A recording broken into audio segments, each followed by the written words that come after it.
بسم اللہ الرحمن الرحیم الحمد للہ العلی الاکبر الذي قال في كتابه فصل لربك وانحر والصلاة والسلام على سيدنا محمد الذي بعث إلى الأسود والأحمر وعلى آله وأصحابه الذين هم في الدين مثل القمر عليهم الصلوات والتسليم إلى يوم الأكبر. أما بعد فأشهد أن لا إله إلا الله وأشهد أن محمدا عبده ورسوله. رضيت بالله تعالى ربا وبالإسلام دينا وبمحمد صلى الله عليه وسلم نبيا ورسولا. على هذه الشهادة نحيا وعليها نموت إن شاء الله. حضرات سامعین و ناظرین، السلام علیکم ورحمۃ اللہ وبرکاتہ. اللہ کے فضل اور احسان سے قربانی کے ایام شروع ہو گئے ہیں، اور اللہ ہی کے فضل اور احسان سے ہم اس حال میں ہیں کہ انشاءاللہ اللہ کا یہ فریضہ اور اللہ کے نبی علیہ الصلاۃ والسلام کا مقرر کردہ یہ مقدس طریقہ انجام دینے کے لیے پرعزم ہیں. حضرات، قربانی اسلام کا شعار ہے. قربانی ایمان والوں کی مخصوص علامت ہے. قربانی دین کے ان احکام میں سے ہے جس پر عمل ہزاروں سال سے جاری ہے، اس لیے کہ یہ عمل حضرت ابراہیم علیہ السلام کی مبارک زندگی سے شروع ہوا ہے. قربانی کا سب سے پہلا واقعہ انسانوں کے والد گرامی ابو الانبیاء ابو البشر حضرت آدم علیہ السلام کے دو صاحبزادے حضرت حابیل اور قابیل کے واقعے سے شروع ہوا ہے، جس کا تذکرہ قرآن کریم میں ہے. اذ قربا قربانا فتقبل من احدہما، کہ جب دو بیٹوں نے قربانی کی اور ایک کی قربانی قبول ہوئی، تو گویا قربانی کی تاریخ اسی وقت سے شروع ہوئی ہے جب اس کائنات میں انسانوں کی تاریخ کا آغاز ہوتا ہے. پھر قربانی کا اہم ترین واقعہ حضرت ابراہیم علیہ السلام کے عظیم الشان صاحبزادے حضرت اسماعیل علیہ السلام کی قربانی سے ہوا، جس کا تذکرہ قرآن کریم میں ہے. ابراہیم علیہ السلام نے اپنے بیٹے کی قربانی پیش کی، اور حضرت اسماعیل علیہ السلام نے اپنے معصوم بچپن کے باوجود اللہ کے حکم اور اپنے والد کے منشے کے مطابق اپنی گردن چھری کے سامنے پیش کر دی. جنہوں نے اپنے والد سے کہا تھا یا ابت افعل ما تؤمر، اے ابا جان، اللہ نے اگر آپ کو مجھے ذبح کرنے کا حکم دیا ہے تو آپ اس عمل کو ضرور انجام دیں. علامہ اقبال نے کہا تھا، یہ فیضان نظر تھا کہ مکتب کی کرامت تھی، سکھلائے کس نے اسماعیل کو آداب فرزندی. اور اس کے بعد قربانی کی تاریخ کا تیسرا اہم ترین واقعہ وہ ہے کہ وہ جو حضرت سید المرسلین، امام المتقین، خاتم الانبیاء والمرسلین، رحمت للعالمین جناب محمد الرسول اللہ صلی اللہ علیہ وسلم کے والد گرامی حضرت عبداللہ کی جوانی کے موقع پر پیش آیا تھا، اور ان کے بدلے میں 100 اونٹ قربان کیے گئے تھے، جس کی تفصیل سیرت کی کتابوں میں پڑھی اور معلوم کی جا سکتی ہے. اس کے بعد پھر جناب رسول اکرم صلی اللہ علیہ وسلم نے جب مدینہ طیبہ تشریف لانے کے بعد قربانی کا سلسلہ شروع کیا، تو آج تک وہ قربانی کا سلسلہ جاری ہے، اور اللہ دین کے پورے احکام کے ساتھ اس قربانی کے عمل کو بھی قیامت تک جاری رکھے. جناب رسول اکرم صلی اللہ علیہ وسلم ذی الحجہ کی ہر سال قربانی کرتے تھے، اور جو آخری آپ کا سال تھا اور اسی سال آپ نے حج ادا فرمایا، اس موقع پر آپ نے 100 اونٹ منا کے میدان میں قربان کیے تھے، اور 63 اونٹ اپنے دستے مبارک سے اس حال میں ذبح کیے تھے کہ ہر اونٹ خود آگے بڑھ کر کے اپنی گردن پیش کرتا تھا۔ 63 اونٹ اللہ کے نبی علیہ السلام نے اپنے دست مبارک سے ذبح فرمائے، اور بقیہ اونٹ حضرت علی کرم اللہ تعالی وجہہ کے دست مبارک سے ذبح ہوئے۔ اسی 10 تاریخ کو اللہ کے نبی علیہ الصلوۃ والسلام نے ایک گائے کی قربانی بھی کی تھی، اور وہ ازواج مطہرات میں تقسیم بھی ہوئی ہے۔ قربانی کا حکم قرآن کریم میں ہے، جیسے کہ خطبے کی آیت پڑھی گئی جس میں اللہ تعالیٰ شانوں کا ارشاد مبارک جو سورہ کوثر کا ہے، فَصَلِّ لِرَبِّكَ وَانْحَرْ، اللہ اپنے نبی کو حکم دے رہے ہیں نماز ادا فرمائیے، وانحر، اور قربانی کیجیے۔ قرآن کریم میں ہی اللہ تعالیٰ فرماتے ہیں ان صلاتی و نسکی و محیائی و مماتی للہ رب العالمین، اللہ فرماتے ہیں اپنے نبی سے آپ کہیے میری نماز، میری قربانی، میری زندگی، میری موت صرف اللہ ہی کے لیے ہے۔ تو اس میں نماز کے ساتھ قربانی کا تذکرہ کیا۔ جیسے قرآن کریم میں قربانی کا حکم و قربانی کا تذکرہ ہے، ٹھیک اسی طرح سے اللہ کے نبی علیہ السلام نے متعدد احادیث میں قربانی کرنے کی فضیلت، قربانی کرنے کی اہمیت، قربانی پر ملنے والے اجر کو بیان فرمایا۔ چنانچہ چند حدیثیں آپ سماعت فرمائیں۔ جناب رسول اکرم صلی اللہ علیہ وسلم کا ارشاد مبارک نقل کرتی ہیں حضرت عائشہ صدیقہ رضی اللہ تعالیٰ عنہ، فرماتی ہیں کہ جناب رسول اکرم صلی اللہ علیہ وسلم نے ارشاد فرمایا، اے ابن آدم، یعنی ایک انسان، قربانی کے دن کوئی عمل ایسا نہیں ہے جو اللہ کے نزدیک خون بہانے سے زیادہ پسندیدہ ہو، اور قیامت کے دن وہ ذبح کیا ہوا جانور اپنی سینگوں، اپنے بالوں، اپنے ٹانگوں، اپنے پاؤں، اپنے کھروں کے ساتھ آئے گا، اور قربانی کا خون زمین پر گرنے سے پہلے پہلے اللہ کے ہاں قبول ہو جاتا ہے۔ لہٰذا تم اس وجہ سے قربانی ضرور کرو اور قربانی کر کے خوش ہو جاؤ۔ یہ حدیث مشکوٰۃ شریف میں ہے۔ حضرت عبداللہ ابن عباس رضی اللہ تعالیٰ عنہ بیان کرتے ہیں کہ رسول اللہ صلی اللہ علیہ وسلم نے عید الاضحیٰ کے دن ارشاد فرمایا، آج کے دن کسی آدمی کا عمل اللہ کے یہاں قربانی کرنے سے زیادہ پسندیدہ نہیں ہے۔ حضرت علی کرم اللہ تعالیٰ وجہہ کا ارشاد مبارک ہے، نقل کرتے ہیں کہ اللہ کے نبی علیہ الصلوۃ والسلام نے ارشاد فرمایا، حضرت فاطمہ کو مخاطب کے فرمایا، فاطمہ اٹھو اور اپنی قربانی کے جانور کے پاس ذبح کے وقت موجود رہو، اس لیے کہ اس کا خون کا پہلا قطرہ گرنے سے پہلے پہلے تمہارے تمام گناہ معاف ہو جائیں گے۔ قربانی کا جانور قیامت کے دن اپنا گوشت، اپنا خون ساتھ لائے گا، اور تمہارے ترازو میں 70 گنا زیادہ کر کے اس کو تولا جائے گا۔ حضرت علی رضی اللہ تعالیٰ عنہ کی دوسری حدیث ہے کہ اللہ کے نبی علیہ الصلوۃ والسلام نے ارشاد فرمایا، لوگو تم قربانی کرو اور ان قربانیوں کے خون پر اجر و ثواب کی اللہ سے امید رکھو، اس لیے کہ ان کا خون اگرچہ زمین پر گرتا ہے لیکن وہ اللہ کے حفظ اور امان میں ہوتا ہے۔ حضرت عبداللہ بن عباس رضی اللہ تعالیٰ عنہ بیان فرماتے ہیں کہ اللہ کے نبی علیہ الصلوۃ والسلام نے ارشاد فرمایا، کوئی بھی چیز عید کے دن خرچ کی جائے وہ اللہ کو اتنی پسند نہیں ہے جتنا عید الاضحیٰ کے دن قربانی کا عمل پسند ہے۔ حضرت ابو ہریرہ رضی اللہ تعالیٰ عنہ کا ارشاد ہے کہ فرمایا جناب رسول اکرم صلی اللہ علیہ وسلم نے، جو شخص قربانی کرنے کی وسعت رکھتا ہو، جس کے پاس قربانی کرنے کی مالی گنجائش ہو، اور پھر بھی وہ قربانی نہ کرے تو ہماری عیدگاہ میں نہ آئے۔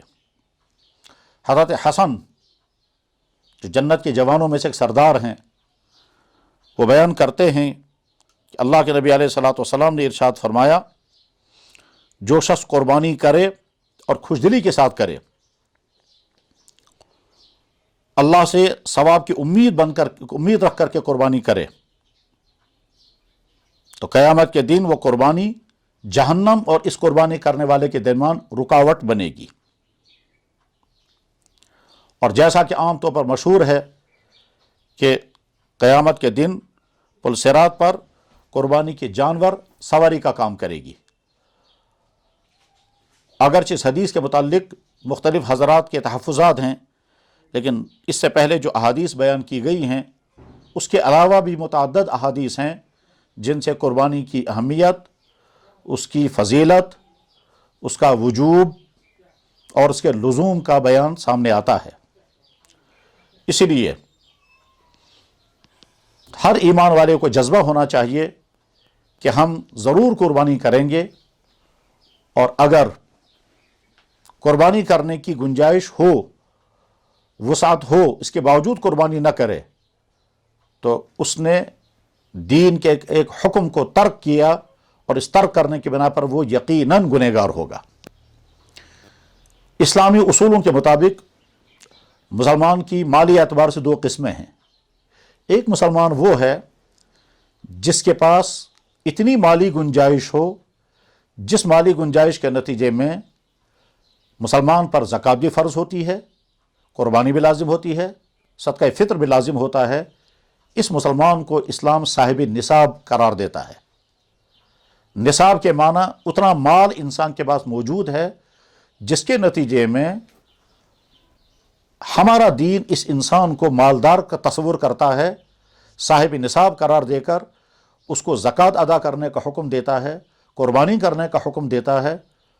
اور صدقہ فطر ادا کرنے کا حکم دیتا ہے۔ یہ نصاب کتنا ہے؟ جناب رسول اکرم صلی اللہ علیہ وسلم نے اپنے زمانے میں جب نصاب مقرر فرمایا تو چونکہ اس زمانے میں چاندی اور سونا ہوا کرتا تھا، تو سونے کی مقدار آپ نے طے کی 200 درہم، سونے کی مقدار آپ نے طے فرمائی 20 مسقال، اور چاندی کی مقدار آپ نے طے فرمائی 200 درہم۔ 200 درہم ثمنیت اور مالیت کے اعتبار سے 20 مسقال سونے کے برابر تھی۔ اس کے بعد جب اگلا دور آ گیا اور درہم اور دینار ختم ہو گئے تو اس وقت کے محققین نے طویل تحقیقات کے بعد، لمبی بحث و تمہیز کے بعد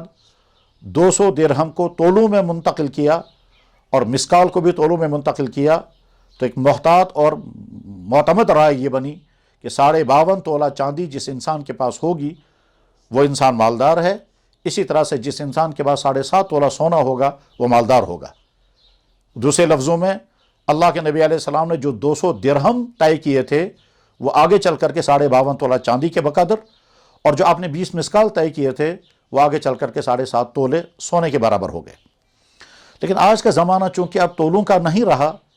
پیمانے بدل گئے، اس بنا پر آج کے محققین نے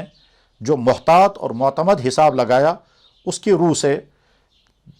200 درہم یعنی 52.5 تولہ چاندی آج کے حساب سے 612 گرام 480 ملی گرام کے بقدر ہوتا ہے، اور 20 مسقال سونا یعنی 7.5 تولہ آج کے حساب سے 87 گرام اور 660 ملی گرام کے بقدر ہوتا ہے۔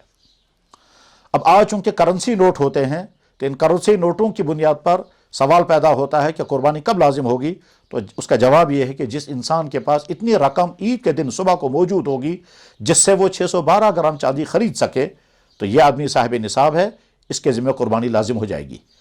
اور اس نصاب پر سال گزرنا بھی شرط نہیں ہے۔ یاد رکھیں، زکوٰۃ لازم ہونے کے لیے سال گزرنا شرط ہے، قربانی لازم ہونے کے لیے سال گزرنا شرط نہیں ہے۔ مثلا فرض کرتے ہیں کسی انسان کے پاس ذی الحجہ کے پہلے ہفتے میں اتنی رقم آ گئی جس سے وہ 612 گرام چاندی خرید سکے گا، تو یہ صاحب نصاب بن گیا۔ اس کو زکوٰۃ لازم ہوگی، زکوٰۃ ادا کرنی ہوگی اگلے سال اسی تاریخ ذی الحجہ کو۔ مثلا فرض کیجئے ایک انسان اب تک تو غریب تھا، لیکن 5 ذی الحجہ کو اس کے پاس اتنی رقم آ گئی کہ اس کے وہ صاحب نصاب بن گیا، تو قربانی تو ابھی لازم ہو جائے گی 5 دن کے بعد ہی 10 ذی الحجہ کو، لیکن زکوٰۃ اس کو لازم ہو جائے گی اگلے سال۔ زکوٰۃ کے نصاب اور قربانی کے نصاب میں ایک اور فرق بھی ہے جس کو اس وقت نہیں سمجھایا جا سکے گا، وہ ہے مال نامی ہونے کا فرق۔ اس وقت ہمیں قربانی کے مسائل سمجھنے ہیں، تو لہٰذا ہر وہ شخص جس کے پاس اتنی مالی گنجائش ہو جس سے وہ 612 گرام چاندی خرید سکے، وہ آدمی مالدار ہے اور اس کے ذمہ قربانی لازم ہے۔ ہمارے معاشرے میں بے شمار گھروں میں متعدد افراد پر قربانی لازم ہوتی ہے۔ گھر کا بڑا جو اصل گھر کا ہیڈ ہوتا ہے اس پر بھی قربانی لازم ہوتی ہے، اور اکثر ہماری خواتین جن کے پاس مہر، سونا اور میکے والوں کی طرف سے دیے ہوئے املاک ہوتے ہیں ان پر بھی قربانی لازم ہوتی ہے۔ اور جوائنٹ فیملیوں میں،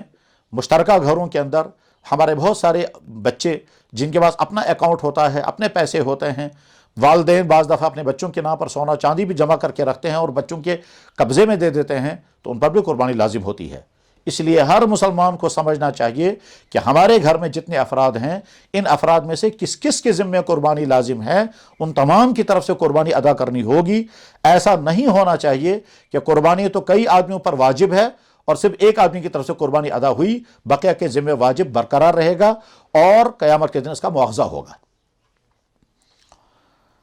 اس میں بعض دفعہ لوگ غلطیاں کرتے ہیں کہ قربانی خود پر واجب ہے اور اپنا واجب وہیں چھوڑ دیا اور کسی اور کی طرف سے قربانی کر دی، جیسے والدین کی طرف سے قربانی کر لی اور وہ وفات پا چکے ہوں، یا بہت سارے اپنے شوق اور جذبے کی بنا پر قربانی کرتے ہیں جناب رسول اکرم صلی اللہ علیہ وسلم کی ذات اقدس کی طرف سے اور اپنا واجب برقرار رہ گیا۔ تو یاد رکھیں، اگر کسی کی ذمہ قربانی واجب ہے تو پہلے اپنی قربانی کا انتظام کریں، اس کے بعد پھر دوسرے جن افراد کی طرف سے آپ قربانی کرنا چاہتے ہیں پھر ان کی طرف سے قربانی کریں۔ بلکہ بعض ہمارے بھائی تو ایسے بھی ہیں کہ معصوم بچوں کی طرف سے قربانی کریں گے اور اپنا واجب چھوڑ دیں گے، اور اپنا واجب جوں کا توں برقرار رہے گا اور معصوم بچوں کی طرف سے پیار اور محبت کی وجہ سے ان کی طرف سے قربانی کریں گے۔ یاد رکھیں،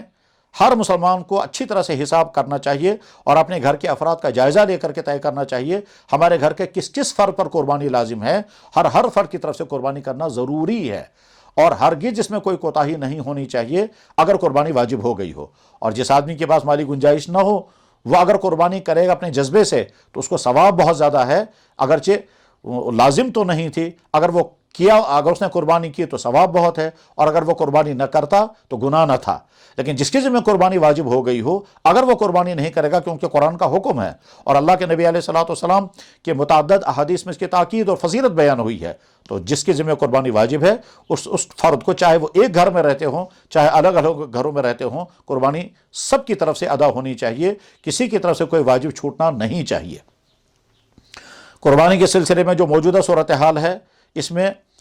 اس وقت پورے عوام کے اندر یہ بحث چل رہی ہے اور یہ سوالات اٹھ رہے ہیں کہ موجودہ لاک ڈاؤن کے حالات میں اور اسی طرح سے وائرس کے پھیلاؤ کے نتیجے میں قربانی کا عمل کیا جائے یا نہ کیا جائے۔ تو جواب یہ ہے کہ قربانی واجب ہے اور قربانی ترک کرنے کی کوئی گنجائش نہیں ہے، قربانی ترک کرنے کا کوئی تقاضا نہیں ہے، قربانی ضرور کی جائے۔ اسی طرح سے جس طرح سے ہم زندگی کے دوسرے تمام معاملات کر رہے ہیں، دکاندار دکان کھول رہے ہیں، ملازمت کرنے والے ڈیوٹیوں پر جا رہے ہیں، لوگ دفتروں میں کام کر رہے ہیں، ہسپتالوں میں لوگوں کا علاج ہو رہا ہے، کسائی دکانوں پر گوشت بیچ رہے ہیں، سبزیوں والے اپنی سبزیاں بیچ رہے ہیں۔ لاک ڈاؤن کے باوجود، وائرس کے پھیلاؤ کے باوجود اگر زندگی کے تمام کام انجام پا رہے ہیں، اگرچہ محدود پیمانے پر، اگرچہ طرح طرح کے رکاوٹوں کے ساتھ، تو جیسے یہ تمام کام انجام دیے جا رہے ہیں اور ان کو ترک نہیں کیا گیا، تو ٹھیک اسی طرح سے دین کا کوئی حکم بھی ترک نہیں ہو سکتا۔ جیسے نماز فرض ہے، مسجدوں میں نہیں پڑھ پائیں گے تو اپنے گھروں میں پڑھیں۔ جیسے رمضان شریف میں مسجدوں کے اندر اس طرح سے تراویح نہیں پڑھی گئی جس طرح سے پڑھی جاتی تھی، لوگوں نے گھروں میں تراویح پڑھی، جمعہ اور جماعت کی جماعتیں مختصر کر دی گئیں، لیکن نہ مسجدوں کو مکفل کیا گیا، نہ نمازیں معاف کر دی گئیں، نہ جمعہ چھوڑنے کی اجازت دی گئی، بلکہ شریعت کے دائرے میں رہ کر کے جو رخصتیں دی جا سکتی تھی وہ ساری رخصتیں دی گئی۔ بس ٹھیک اسی طرح سے یہ تو کوئی نہیں کہہ سکتا ہے کہ قربانی معاف کر دی جائے۔ پورے عالم میں ایک صاحب علم مسلمان بھی ایسا نہیں، ایک کوئی مستند عالم ایسا نہیں جو یہ کہنے کی ہمت کر سکے کہ موجودہ لاک ڈاؤن کے حالات کی وجہ سے قربانی معاف کر دی گئی، قربانی کی چھوٹ دے دی گئی۔ ایسا ہرگز نہیں ہے۔ پورے عالم میں جہاں جہاں بھی اس بیماری کے پھیلاؤ کے اثرات ہیں اور لوگ پریشان حال ہیں، مگر قربانی کے ترک کرنے یا قربانی کے معاف کرنے کا کہیں کسی کا کوئی فیصلہ نہیں ہے۔ لہٰذا تمام ہمارے مسلمان بھائی اپنے ذہنوں سے اس بات کو نکال دیں کہ لاک ڈاؤن کی وجہ سے یا بیماری کے پھیلاؤ کے خطرات کی وجہ سے قربانی معاف ہو جائے، ایسا ہرگز نہیں ہے۔ لیکن دین اسلام چونکہ رخصتوں والا دین ہے اور اس میں تمام حالات پر نظر رہتی ہے، اگر ایک شخص قربانی کا ارادہ کیے ہوئے تھا لیکن حالات کی وجہ سے وہ جانور مہیا نہیں کر پایا تمام تر کوشش کے باوجود، اور 3 دن تک وہ جو قربانی کے 3 ایام ہیں، ان 3 دنوں تک وہ جانور نہیں خرید سکا، یا جانور تو خریدنے میں کامیاب ہو گیا تھا لیکن اس کو کسائی نہیں مل سکا،